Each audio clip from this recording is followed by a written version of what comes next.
Alors, je vous l'ai fait, donc vous avez compris le truc. Hein. Par exemple, vous imaginez un colloque sur violence et banlieue. Alors, si c'est un colloque du ministère de la Culture, bah, vous dites, au fond, mesdames, messieurs, on peut se demander si la question de la violence dans les banlieues est un problème de délinquance. Est-ce que ça ne serait pas plus profondément une question de nature culturelle? Vous voyez? Alors, vous imaginez la même question traitée par le ministère de l'Intérieur, hein, de la Justice. Enfin, et donc, vous dites, au fond, mesdames et messieurs, on pourrait se demander si la question de la violence dans les banlieues est une question culturelle. Est-ce que ça ne serait pas plus profondément, plus simplement un problème de délinquance? Oui, donc ça marche très bien. Vous avez l'introduction très classique, c'est mesdames, messieurs, je voudrais revenir dans le temps qui m'est imparti. Alors, vous ne l'avez pas vu passer, c'est revenir, le mot important. Ça veut dire que vous n'allez rien dire de nouveau et c'est très très rassurant. Vous avez besoin d'une dizaine de concepts opérationnels, c'est-à-dire de mots qui ne veulent strictement rien dire, mais qui donnent l'impression de dire quelque chose. Là, je vous ai préparé une communication à 17 mots. C'est pour les besoins du spectacle, hein. C'est énorme. Vous n'avez jamais besoin de ça. Vous n'êtes pas là pour faire passer le maire pour un imbécile. Hein. Lui utilise à tout casser, quoi. 5 mots, 6 mots, enfin, vous voyez... vie associative, partenariat, développement local. Enfin, le préfet, s'il est là, il utilise 2 mots, lui. République, sécurité. Enfin, vous voyez. Alors, je les bats devant vous. J'espère que vous me faites confiance. Je coupe.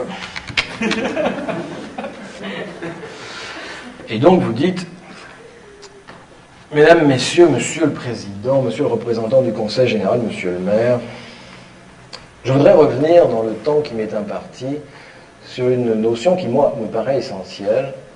Et cette notion, c'est évidemment la question des habitants, que je voudrais mettre avec cet autre concept qui est celui des acteurs.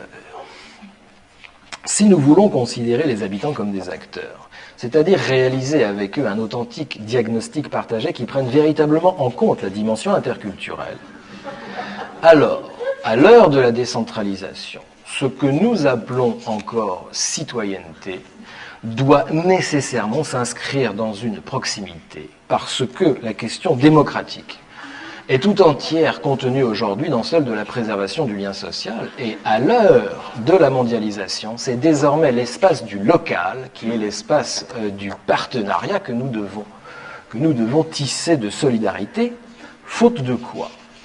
Faute de quoi, lorsque nous demandons aux gens de faire des projets, eh bien, il n'y aurait, à l'issue de ces projets, ils n'entraîneraient, si vous voulez, aucune espèce de développement.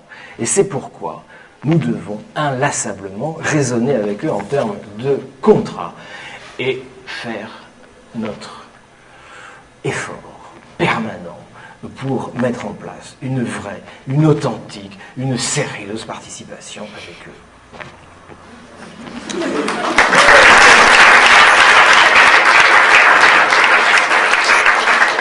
Mais je voudrais dire tout de suite une deuxième chose.